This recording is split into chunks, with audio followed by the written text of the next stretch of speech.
Hello, and thank you for joining us, and thank you for bearing with us while we resolved our technical issues. Welcome to our webinar at Venable on Political Law 101. My name is Larry Norton, and I'm here with my colleague Alex McGarris, and my partner and co-chair of the Political Law Practice Group, Ron Jacobs. And wanted to just dispense with a couple of quick housekeeping items, and then we can get started. Today's webinar is being recorded. If you're joining us today on the phone, don't forget to sign in to the web portion of our program using the link in your confirmation email. The phone lines are not open during the webinar, so you'll need to pose any questions you have using the chat function in the lower left corner of your screen. Please feel free at any time to type in your questions, and we'll do our best to address them at the close of the program.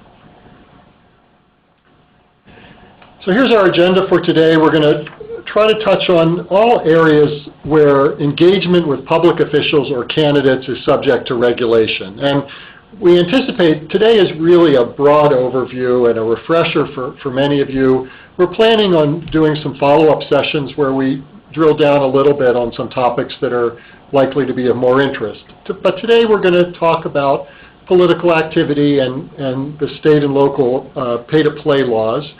We're going to then move to federal and state lobbying.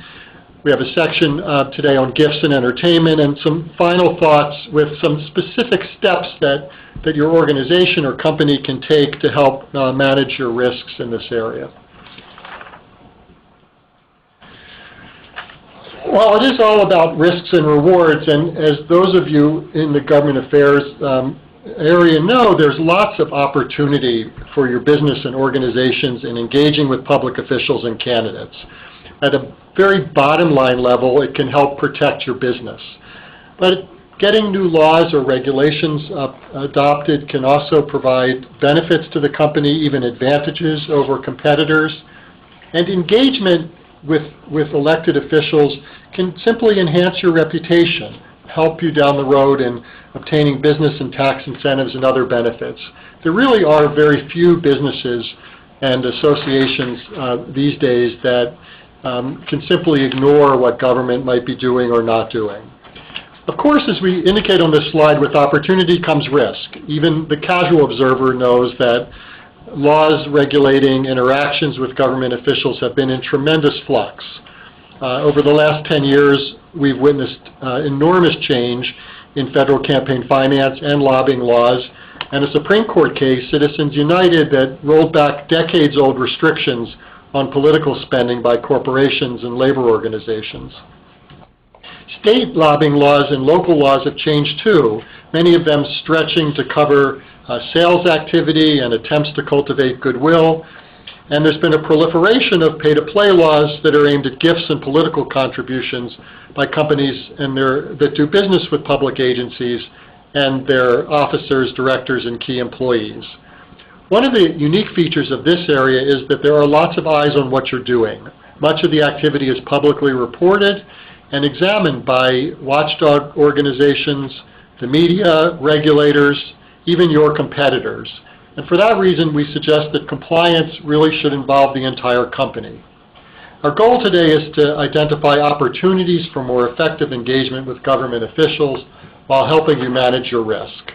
And we should note that this session, as we said, is being recorded, and that recording will be available online after it's over. The slides will all be available, and we have a number of other publications on our website as well that drill into some of these other areas. Well, the first major area we're going to talk about is political activity, campaign activity. As many or most of you know, under federal law, there's a ban on corporate campaign contributions. And while there's a lot of confusion in the wake of the Supreme Court ruling in Citizens United, that ban remains in place. It also means that not only are companies prohibited from making direct contributions, but they cannot reimburse contributions made by employees either through salary increases or bonuses. In other words, you cannot do indirectly what you are prohibited from doing directly. Related to the corporate ban, officers, directors, employees cannot use corporate resources to facilitate fundraising. cannot, for example, gather contributions, individual checks from people in the office and send over in a company envelope, or download lists of customers to be used in personal fundraising. Your CEO or other executive can ask an assistant to handle RSVPs for a home fundraiser unless that person is reimbursed with personal funds. Now, there are some exceptions to the corporate ban for activities by the most senior people in the company for volunteer activity. There's a safe harbor if you spend no more than an hour a week or 4 hours a month. But by and large, corporations can't be involved in raising money and making donations. And that's really where a PAC comes in. A PAC is a well-established way to make political contributions that are identified with your company. And it channels the political activity that presents risk into an area of activity that does not.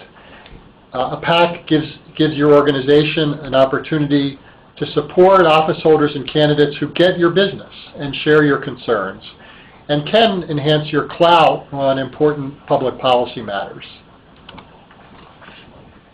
At the state level, there are about 20 states that, like the federal law, prohibit corporate contributions or direct contributions from an incorporated trade association, a few states that allow unlimited corporate contributions with disclosure, and the remaining states impose restrictions of one kind or another. But what is a PAC? A PAC is a segregated bank account that operates using the name, includes the name of the organization or sponsoring company. It may receive administrative support, that is funding for help with funding PAC operations and fundraising from the related company or from the trade association, and host fundraising events. And unlike your personal political contributions, PAC contributions are normally based on the interests of the company and the objectives of your organization, as opposed to personal political preferences. They are nonpartisan. Well, who funds a PAC? A PAC isn't funded by the sponsoring company or association, but rather by individuals. And there are various categories of individuals. A company or a trade organization is permitted to ask for contributions, and they appear here. They include salaried senior managers, lawyers and accountants, engineers, members of the recognized professions, your shareholders, your board of directors, individuals who receive a fee for serving on your board, and members of the immediate families of all of those above individuals who reside in the same household. There are, I should note, some separate rules or more liberal rules for engagement by these categories of individuals who are listed on the slide. For instance, the company is permitted under FEC, Federal Election Commission rules, to communicate on any subject, including elections and fundraising, with the individuals who are listed on this slide. Likewise, the company is permitted to invite a candidate or office holder to come into the business and sit down for a breakfast or meeting or a lunch with these individuals and engage in a certain amount of fundraising under some FEC restrictions. So individuals fund a PAC. They can contribute a maximum of $5,000 to the PAC per calendar year. Those PAC contributions have no impact on the personal contribution limits that apply to checks they might write in their own capacity. Most PACs are now using payroll deductions to streamline PAC fundraising and sort of put it on automatic for a while. PACs are permitted to suggest contribution levels to individuals in the organization based upon their position, seniority in the organization. And as with personal contributions, only U.S. citizens or green card holders can make contributions to the PAC. On the other side of the equation, PACs are subject to limits when they make contributions to federal candidates, and the limit for PACs is $5,000 a year. PACs that are just getting started are permitted to make contributions of only $2,600 a year per election to candidates. Once the PAC has been in existence for 6 months, has raised money from a certain number of individuals and made at least 5 contributions, the limits go up to $5,000 per election. Federal PACs can also make contributions to state candidates, but under some state laws, there is some additional reporting that's required, normally minimal, but it might require filing the most recent registration, FEC registration with the state, or some portion of the FEC report that discloses the state contribution.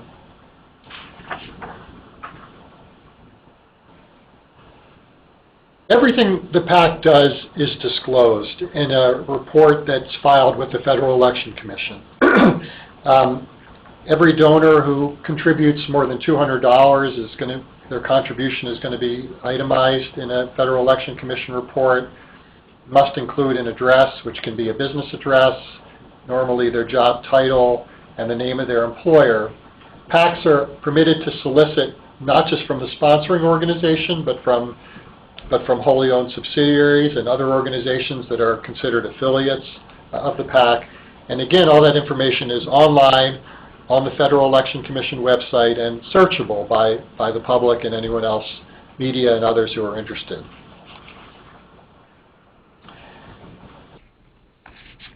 A corporation or a trade association that sponsors a PAC may, as I mentioned earlier, provide financing for the administrative, the operations of the PAC, and for fundraising activity by the PAC. So it's permissible for a corporation to allow a PAC to use its payroll deduction system. It's permissible for the company and the trade association to pay things like bank fees and legal compliance, and also to contribute in ways that incentivize individuals to contribute to the PAC. So there are some conditions, but organizations might provide a charitable match to encourage PAC contributions or prizes, and corporate members of trade associations are permitted to provide those things too for a trade association PAC without those things being considered contributions to the PAC. So one of the nice things about a PAC is that when you're raising money, you can genuinely tell prospective contributors that dollar for dollar, literally every penny, is going to go toward making contributions or supporting fundraising for the PAC.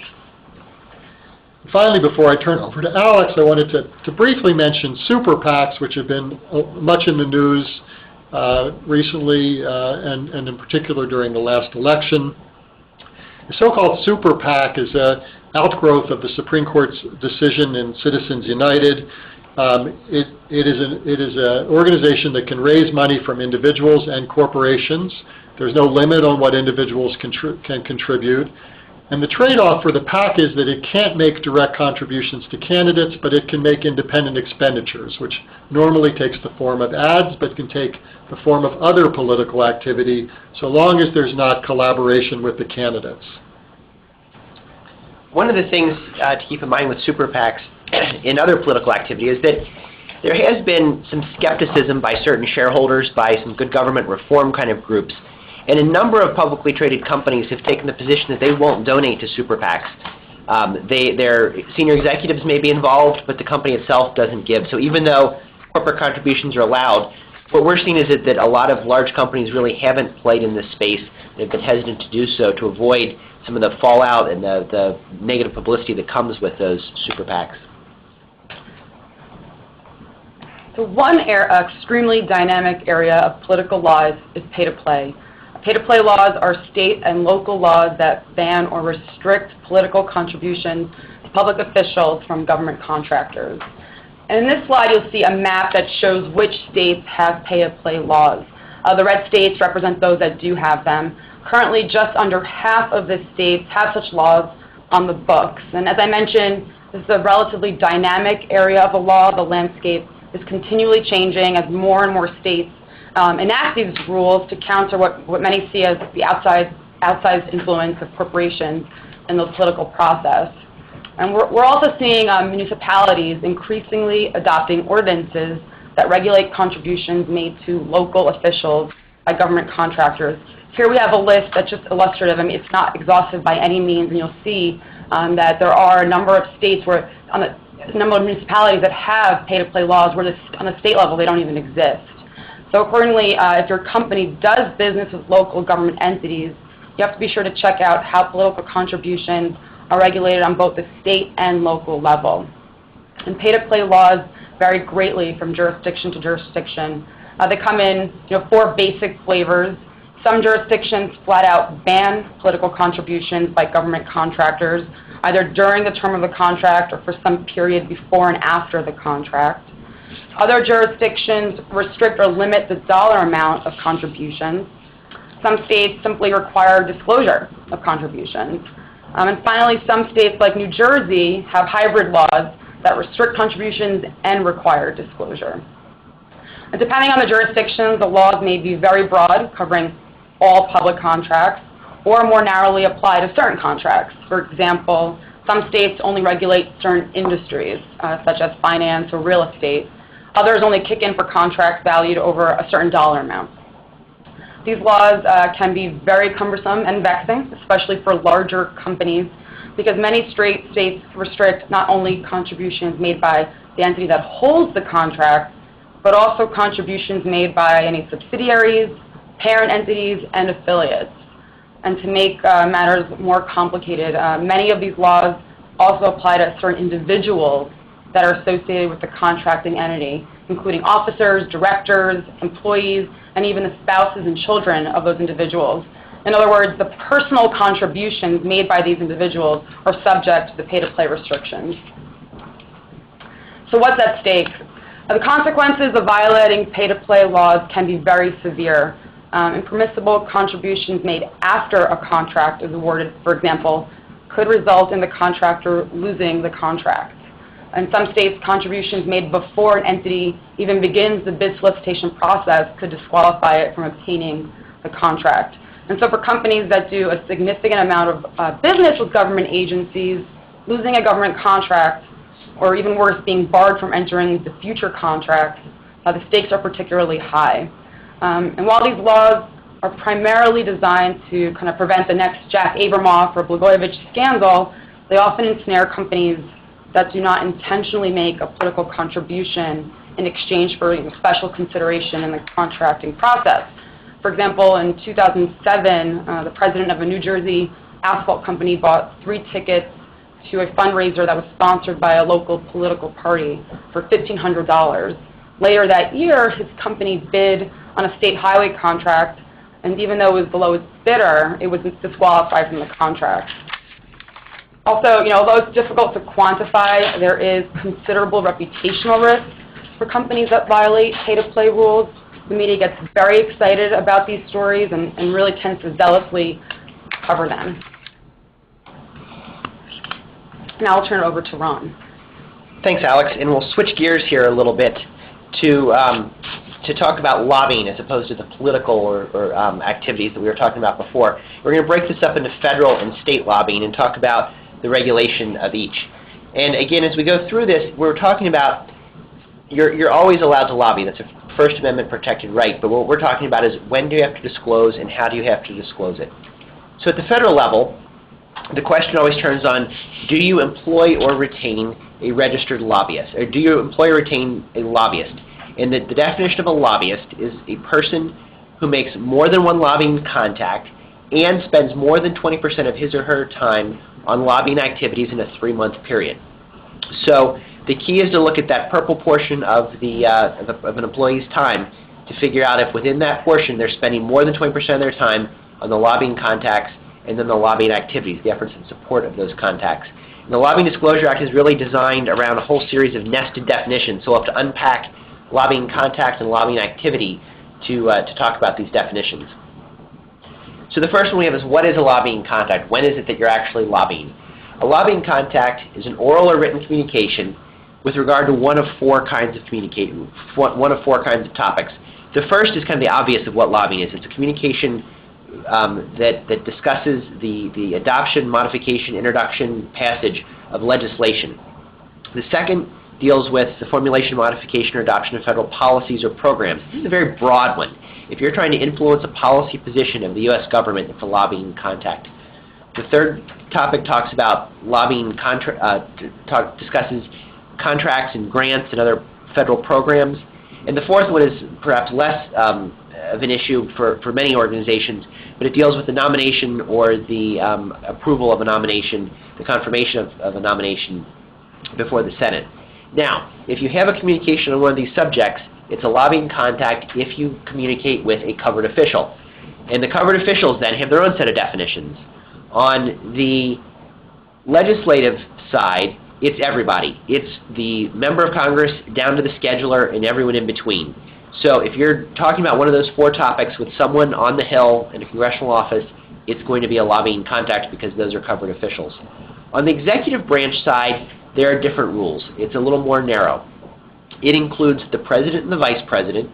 It includes everyone in the executive office of the president. Now, the executive office of the president includes both the things like the White House counsel's office, those who work in the White House, but it also includes some things that look more like agencies, like the Office of Management and Budget or the United States Trade Representative. So if you're in to see the Office of Management and Budget, OMB, to discuss a federal rule, you've made a lobbying contact because all of OMB, everyone who works there, is a covered official. It also includes admirals and generals within the military. And then the final category is a somewhat broader category, and that's all Schedule C political appointees. Now, what's a Schedule C political appointee? These are folks who are non-career. Their positions come and go as the administration changes. They often have titles like Special Assistant to. In the executive branch agencies, they tend to be more plentiful, like at the Department of Commerce. The independent agencies, there are fewer Schedule C political appointees. The other category are those in the executive schedule, levels 1 through 5. These are your cabinet secretaries, assistant secretaries, deputy secretaries. Again, in the executive branch agencies, like the Department of Commerce, it's the secretary down through generally someone like the general counsel. In the independent agencies, it tends to be the commissioners. So at the Federal Communications Commission, it's the chairman and the commissioners, or at the Federal Trade Commission, the same thing. So if you're talking about one of those four topics, with these kind of people, it's a lobbying contact. Now, there's some different exemptions that apply, that come into play, but in general, these kind of discussions are lobbying contact. Now, as I said, the test for whether you're a lobbyist is whether you make more than one lobbying contact and spend more than 20% of your time on lobbying activity. So what's lobbying activity? It includes both the contacts and then all of your efforts in support of those contacts. It includes things like planning, research, coordination. So if you're preparing a leave behind one-pager to go to a meeting on the Hill, that is included in lobbying activity. If you're coordinating, if you're meeting with the trade association and you're outside lobbyists, that's all lobbying activity. So all of that goes into the calculation of that 20% test to see whether a person's a lobbyist. If you have a lobbyist, an in-house lobbyist, if you employ or retain a lobbyist, then you're required to register under the Lobbying Disclosure Act and file quarterly reports. The quarterly reports are relatively simple. They disclose the issues and the agencies that you lobbied, the amount that you spent on lobbying, and then the names of all your lobbyists. And these reports are publicly available online. Now, one of the things to think about these reports, since they're publicly available, is that they're really another arsenal in your PR tool chest. You need to think about, when you're describing your issue, is it an unpopular issue? Is it a politically dicey issue? You want to make sure that you're describing it in the most effective way possible, that sounds like you're doing a really good job on communicating your issues. So my suggestion is always to put as much as you need to make sure that people understand what you're doing in a positive way. Now, you also have to report on there, as I said, the lobbying expenses. Lobbying expenses are probably the most complicated section to calculate on the entire lobbying disclosure form. And lobbying expenses are made up of the compensation that you pay to all individuals who engage in lobbying activity. Not just the registered lobbyists that are listed, but everyone within your organization who engages in lobbying activity. So if a person spends say 50% of their time on lobbying activity but makes no lobbying contacts, that person's not a lobbyist, but that 50% of their time has to be calculated as part of the lobbying activity that's reported. It includes rent and overhead costs. So, for example, if you have a Washington office, a portion of that rent and overhead is going to be factored into your lobbying expenses. It's going to include other expenses like travel, hotels, and meals. So if you have senior executives that come out from corporate headquarters to Washington, the travel costs involved are going to be considered lobbying expenses. One thing to keep in mind is that a lot of times when those executives travel to Washington, there's often multiple purposes for the meeting. It's not just a lobbying contact. Maybe it's to attend a trade association meeting. And so you can allocate the cost so that it's not all considered to be a lobbying expense. You also have to report all of your payments to your outside lobbyists. So what sometimes trips people up here is that outside lobbyists also are filing reports. So if an outside lobbyist reports that it received $50,000 and you report that you spent a total of $100,000, it means that you spent $100,000. It doesn't mean that you spent $150,000. So you want to make sure that you understand and you're capturing all those payments. Finally, it also includes payments to trade associations for the portion of the trade association dues that are used for lobbying. We're going to talk about the intersection of the tax code in a minute here with the Lobbying Disclosure Act. So trade associations are going to tell you what percentage of their dues go for lobbying activities, and you need to report that amount. If you're registered to lobby, if your organization is a registrant, then there's also, in addition to the quarterly reports, a semi-annual report that has to be filed. And that semi-annual report is called the LD-203. It was created in 2007 as part of the ethics reform package after the Abramoff scandals. And that report, it's kind of a funny mentality. It basically viewed lobbyists as doing nothing but spending money to accomplish their objectives. And so what it requires you to report, and the you there is both the individual lobbyists who are registered and also the organization itself has to report all of its federal campaign contributions, never mind that those are already disclosed in the Federal Election Commission. It has to report certain events that honor or recognize covered officials. So for example, if you give out a Legislator of the Year award, there's going to be expenses that are reported there. Any meetings that are held by or in the name of a covered official, entities that are established or controlled by covered officials, so things like a charity, for example, that a covered official established could be in that category. And then also contributions to presidential libraries or presidential inaugural committees. What's important to remember about the LD-203 report is that you have to remember that the disbursements may come not just from the Government Affairs Department.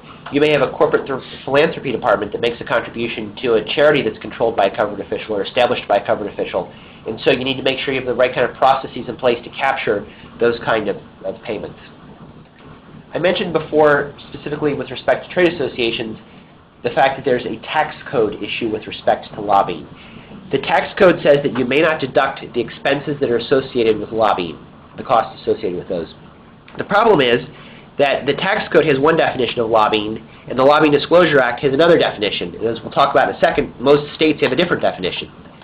So it's important to think about how those definitions overlap and differ, particularly because the Lobbying Disclosure Act allows you to simplify and use your tax code method.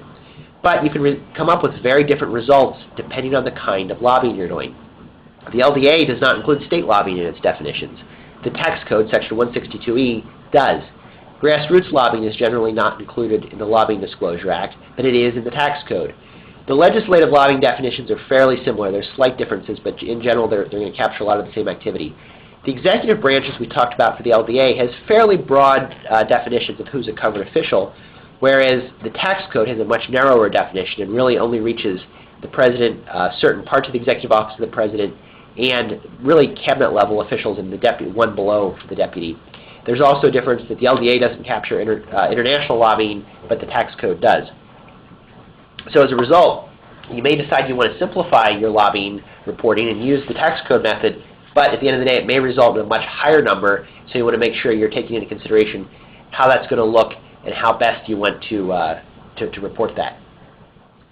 So that covers federal lobbying in a nutshell. Next, we'll talk about state lobbying. And unlike the federal, we're not going to go through each state, obviously, with what their definitions are, but really we're going to talk about some of the similarities and differences. States have no uniform rules. There's no one definition of lobbying. There are different triggers for when you have to register as a lobbyist and when you have to report. And the state laws change all the time. The one good thing with the Federal Lobbying Disclosure Act is that it generally hasn't changed all that much over the years, whereas the states, if there's a scandal, if the states think someone should have been registered, likely they're going to change the law next year and try and capture that person. So what are some of the commonalities and differences in the lobbying within the states? Every state covers legislative branch lobbying. Now there's different definitions of the types of things within that are covered, but if you're going to lobby the state legislature to get a state law changed, then it's going to be lobbying in those states. Executive branch lobbying varies tremendously. In some states, it's not covered at all. In other states, it's only if you're trying to influence the governor's decision to veto or approve a piece of legislation. In other states, it goes beyond the governor to the heads of different agencies.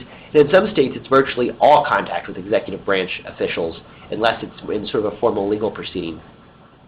Another thing that's interesting about state lobbying is that many states define sales and contracting activity as lobbying. So if you are trying to get a contract from the state or trying to sell a state agency certain goods or services, it's considered to be lobbying. And what makes this complicated is that oftentimes the sales force is not in the Government Affairs Department, and so you need to work with your organization to make sure you're capturing the right information from your sales team, that the right sales team is are registered as lobbyists as well. And then finally, a lot of states, unlike the federal system, regulate grassroots lobbying and require registration and disclosure of grassroots lobbying, which raises an interesting question about grassroots lobbying. Who's going to be doing your grassroots? So if you're asking employees to write to their members of the state legislature to support a piece of legislation or to oppose a piece of legislation, can you do that? In some states, there are laws about coercing employees into political activity, so you should be very careful that you're not only registering and reporting under the grassroots laws as necessary, but that you're not tripping yourself up on employment laws by demanding that someone send a letter to their legislator in the same process. A couple of final thoughts on state issues. Unlike the federal system, where the outside lobbyists file their own reports, so that in other words, if you hire a lobbyist, an outside lobbying firm, they file the reports, you have no obligation to report yourself. At the state level, just hiring a lobbyist can trigger registration and reporting. It's often referred to as the lobbyist principal or the lobbyist employer.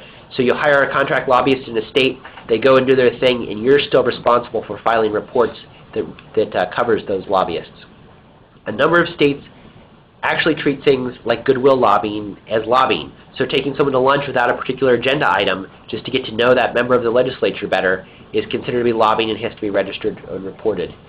Another thing to keep in mind is that if you are required to register in the states, there are often stricter gift rules that are imposed. So Company A that doesn't have a lobbyist could maybe take a legislator out to lunch. Company B that has a lobbyist may have a much lower limit or no limit on how much they can give to that legislator. Similarly, the owners and the officers of a corporation that's registered to lobby may also face stricter registration, may face stricter disclosure limits, and be required to disclose their political contributions.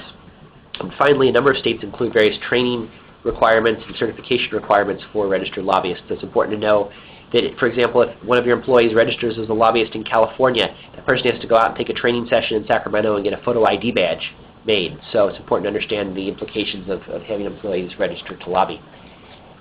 So as I mentioned, with lobbying, there's often a lot of gift rule issues that come into play, and we'll turn it back over to Alex to talk about those. Thank you.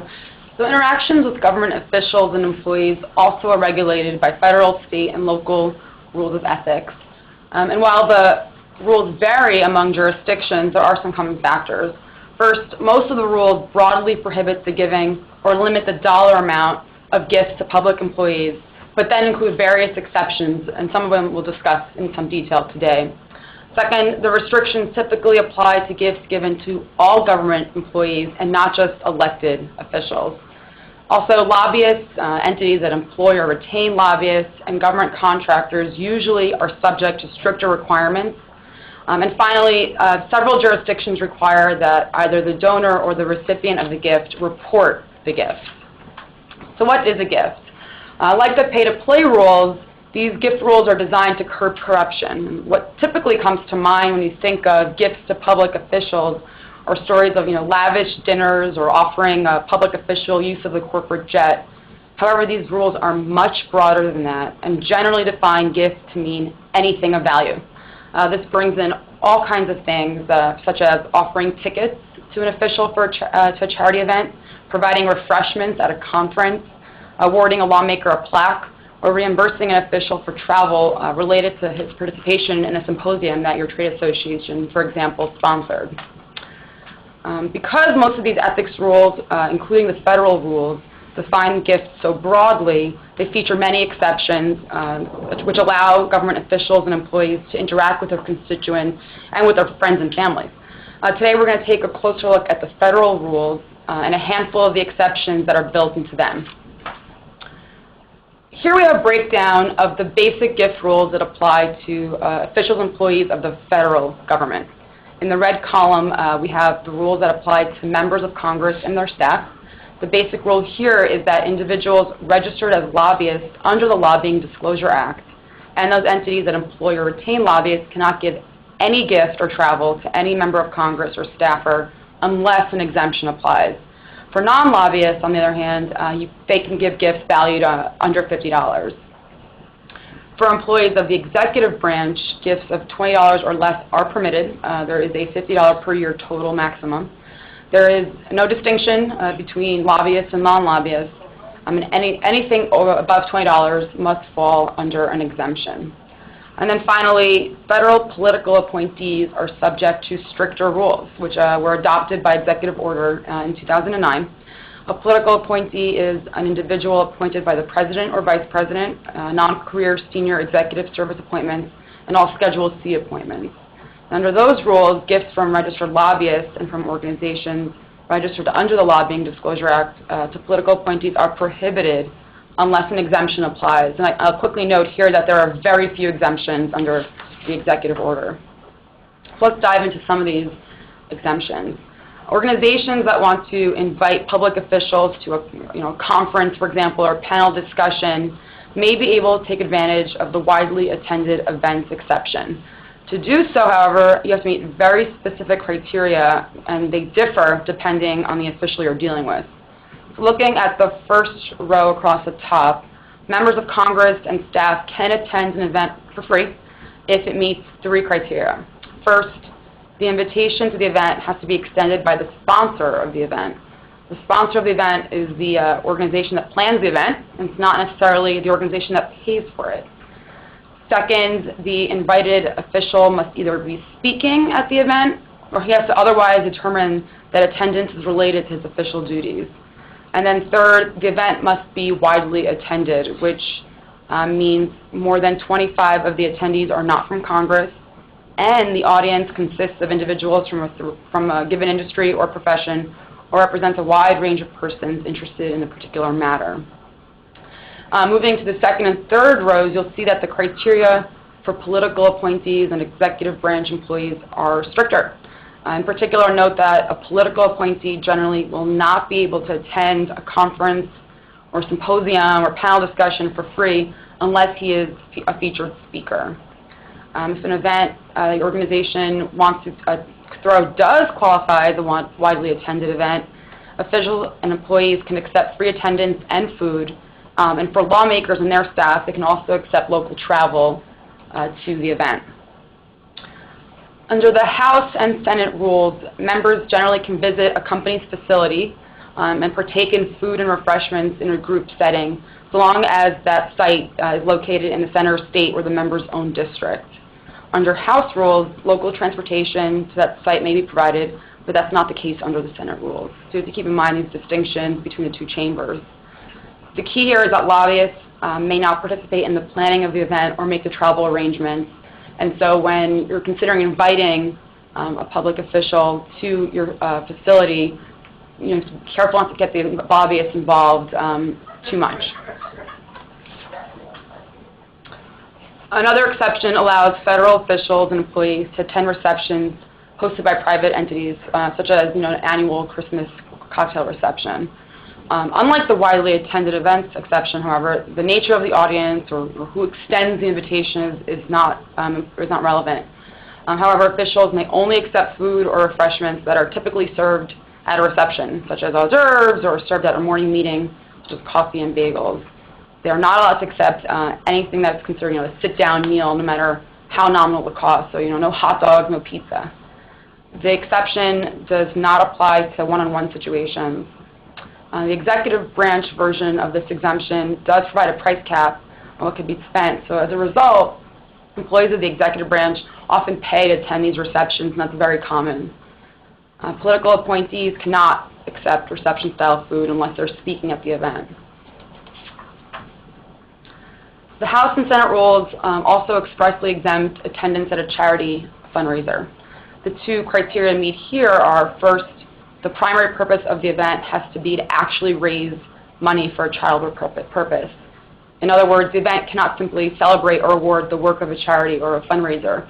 You can't throw, a gala to thank a contributor. It has to actually, require ticket sales that will go to a charitable purpose. Second, the invitation must come from the sponsor of the event. Like the widely attended events exception, the sponsor of the event is the group that organizes the event and not the group or groups that pay for the event. So therefore, a company cannot buy a table at a charity fundraiser and invite a member of Congress to sit at it. However, under the House Ethics Committee guidance, the company can suggest to the sponsor that Member Smith, for example, be seated at his table. The Senate guidance does not provide such an arrangement, so again, you have to be careful about these distinctions. The executive branch rules do not have a separate exemption for charity events. If you want to invite employees of the executive branch to such an event, it would have to qualify as a widely intended event. Individuals that have personal relationship with members of Congress or employees in the executive branch may give gifts to these officials. However, the gifts must truly be motivated by personal friendship. Generally, an official that's deciding whether or not a gift is being given on the basis of personal friendship versus because of his position will look at the history of the relationship. So, for example, you would look at whether the exchange of gifts is mutual or if all the gifts kind of always go to the official or staffer. You also look at how the relationship is formed and how long the parties have been friends. So, for example, if you went to college with someone that works on the Hill and you typically exchange birthday gifts from time to time, it's okay to give a birthday gift even if you are a registered lobbyist. Where the donor is reimbursed by a third party, the gift will not be considered to have been given based on personal friendship. And gifts to members of the legislative branch are capped at $250 unless the member or staffer obtains a waiver from the Ethics Committee, and there's no applicable limit on gifts made to executive branch employees. Similarly, a federal official may accept a gift of personal hospitality from an individual at his personal residence, so long as there's no business purpose underlying that invitation.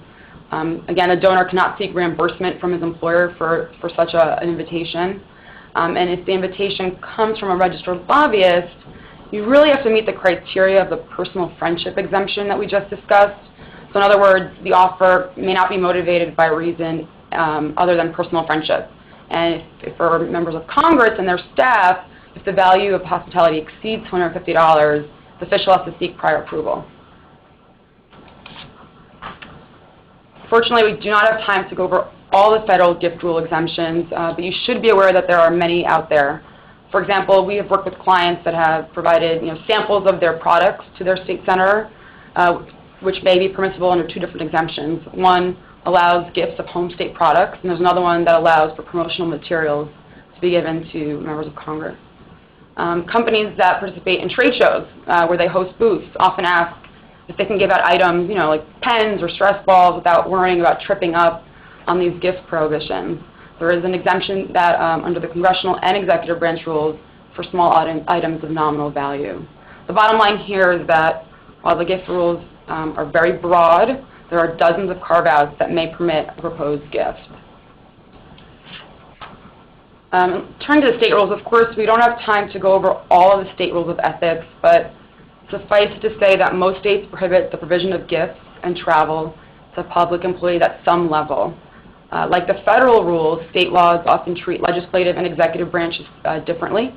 They typically apply to anything of value too, and therefore if the organization interacts with state or local officials, it's important to become familiar with the applicable exceptions.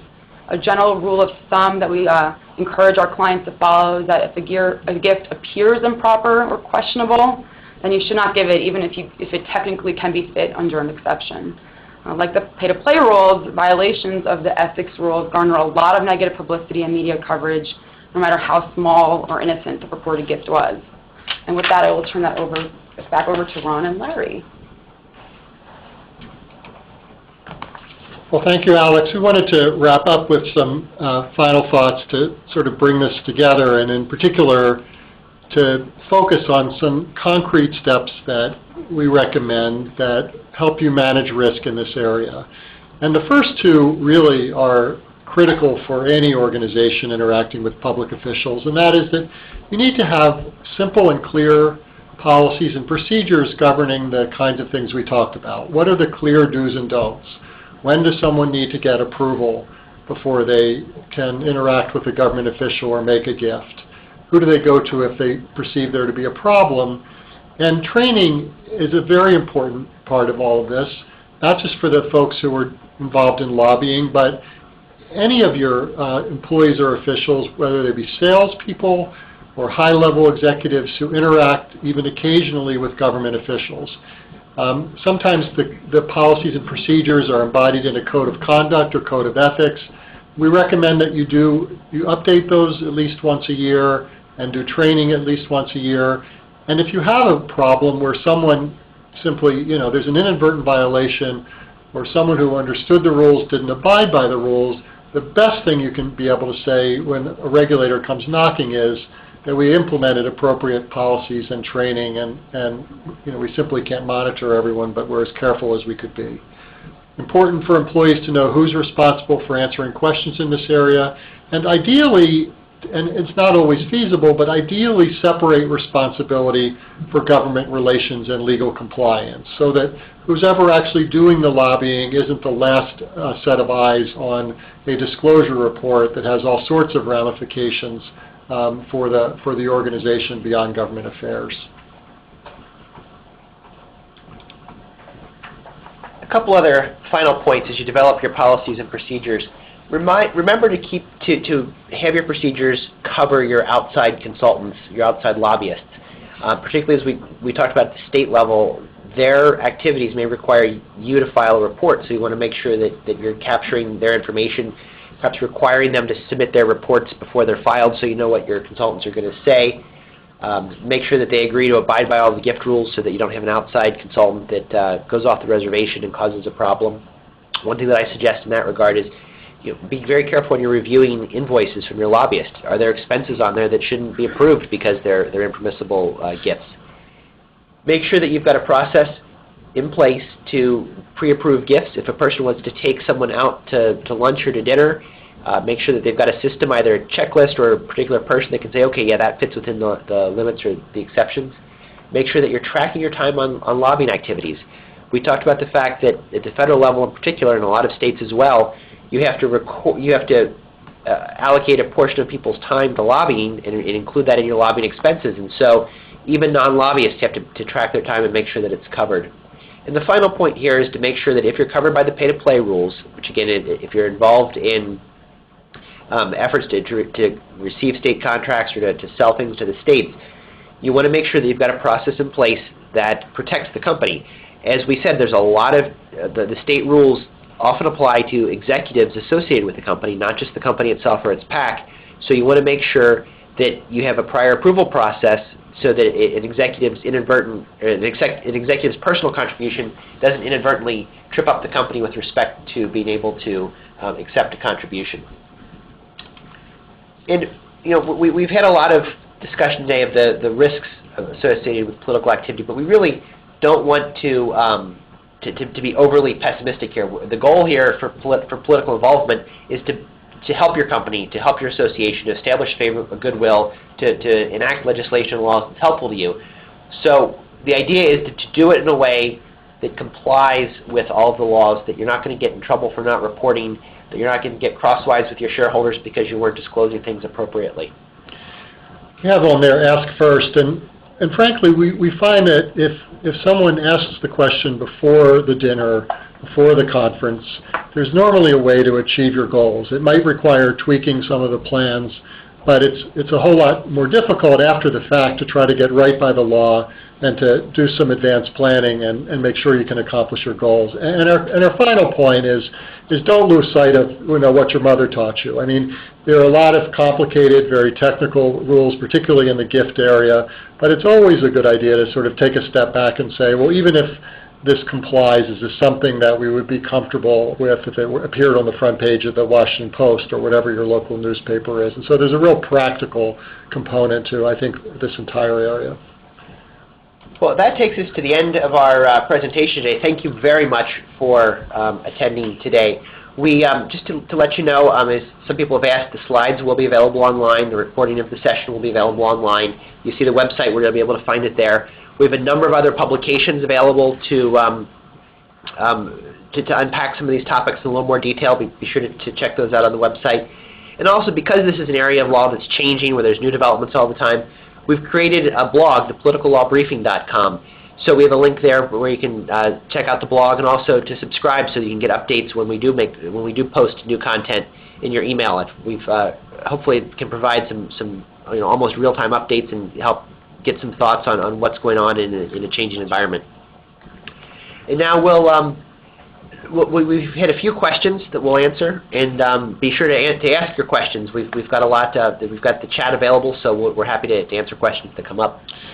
Someone had asked early on about the $5,000 contribution limit on contributions made by the PAC, and I think the questioner said that her understanding is that it's a $5,000 contribution per calendar year, not per election. So let me clarify that. If a federal PAC is making a contribution to a federal candidate, the limit is set by the election. So for a PAC that's just getting started, the PAC is subject to the same limit as individuals are subject, which is now $2,600 per election, with the primary and the general being separate elections. A runoff and a special election are also considered separate elections. Once the PAC, as I said earlier, has been around for 6 months, has raised money from more than 50 individuals, has made over a certain number of contributions, that limit gets bumped up to $5,000, again, per election. So if you're talking about campaigns, it's an election limit. On the other hand, if the PAC is making contributions to another PAC, like a corporate PAC to its trade association PAC, or a corporate PAC to a congressional member's leadership PAC, those are established on a calendar year basis, and it's $5,000 per year. And it's the same limit whether you're a startup federal PAC or whether you've been around for a period of years. But a couple questions about lobbying. One of the questions was about reporting the cost of outside lobbyists. At the federal level, outside lobbyists, lobbying firms, file their own reports. They report the amount that they receive for lobbying income in a calendar quarter per client.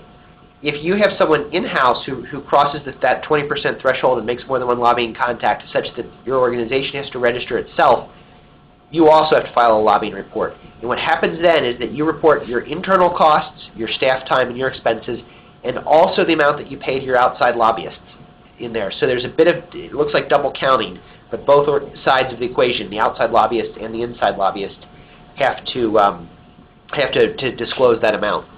One of the challenges for organizations that find they have someone who trips the 20% wire is keeping track of the activity that supports lobbying by the non-lobbyist employees. So these are people who aren't as accustomed to keeping time records, but it's important that you have a system, and we work with our clients to provide them with various tools so that there's a record of how much time they're spending on lobbying activity. Normally, you take those number of hours and multiply that by some hourly rate. But you want to have some record, some reasonable basis for supporting the calculation. So if you're audited and all these lobbying reports are subject to random audit, you can present to the auditors some documentation to support your numbers. One of the questions we received also was whether there's a de minimis amount of lobbying activity that can be performed before it has to be reported. And under the Lobbying Disclosure Act, there's not really a de minimis number. Under the tax code, there's a different rule for amount of time. But in general, you want to develop a system that's going to capture most of your lobbying activity time. We've got another question about whether a trade association, if you send letters to governors or state legislators, does that trigger registration or reporting? And I think generally, even if under a technical definition of a lobbying law, sending a letter into a state, I would probably generally would not require registration and reporting. It's really when you have sort of the sustained contact. And that sustained contact can be very low, but when you've got an actual person conducting the meetings is usually when you look to register. report. The same goes with the under federal lobbying law. If you make a contact with your state governor or state legislator and encourage that person to make a contact with a member of Congress, under the federal lobbying laws, that's not considered lobbying. That's another form of grassroots activity, sort of indirect contact. You don't trip up the federal lobbying registration rules until you're making either the company has retained an outside lobbyist, or you have an employee who makes a direct contact, phone call, meeting, email, with a covered federal official. And speaking of the grassroots, we had a question about, to sort of recap the grassroots rules. And we didn't spend a lot of time on grassroots today. It can be a fairly detailed topic in its own right. At the federal level, under the Lobbying Disclosure Act, generally there's no need to report expenses for grassroots lobbying. A number of states do have laws that require registration and reporting of grassroots lobbying. New York and Pennsylvania, for example, are both states that have grassroots reporting. Washington State has a fairly low threshold for when you're supposed to register and report grassroots lobbying expenses. Statute was recently challenged, but the plaintiffs were found not to have standing, and so the case was dismissed. But there are definitely a lot of different thresholds. The tax code has its own set of definitions of what is and isn't grassroots lobbying in terms of whether there's a call to action, meaning call your member of Congress and tell him to support H.R. 1 or to oppose H.R. 1. Generally is required for grassroots, but again, it depends on exactly the circumstances there. Someone asked about when the federal gift rules apply to registrant. We use the term registrant and lobbyist, and that maybe that created some confusion. A registrant is simply either a person or organization required to file, to register and file reports under the lobbying law. So an outside lobbyist is going to be a registrant subject to stricter gift rules. An employee in your organization who meets the 20% test and makes more than one contact is going to be considered a lobbyist and also a registrant. And the company or trade association, if it employs someone, that as opposed to retaining an independent contractor who is a lobbyist, is considered a registrant also and is required to file periodic disclosure reports and to register.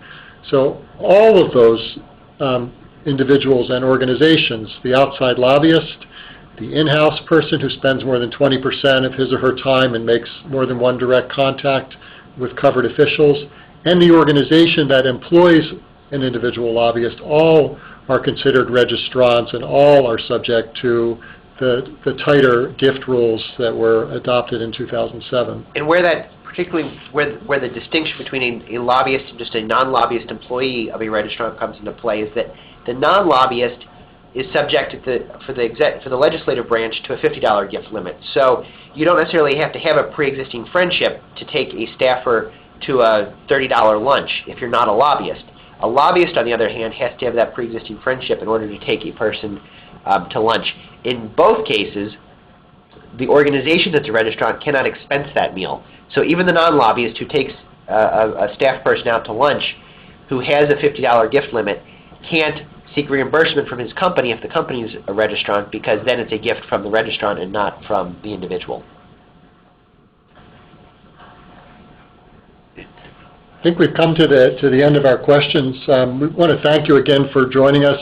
Encourage you to go to the website. A number of folks have asked whether the slides will be available. We are recording the presentation, and so the slides and the entire presentation will be available. If you just want a set of the slides, you can contact Ron or Alex or me. We'd be happy to send them along to you. As Ron mentioned, there's a lot of content on the website and on the blog, including recently a chart on updated federal contribution limits. Thanks, everybody. We really appreciate it.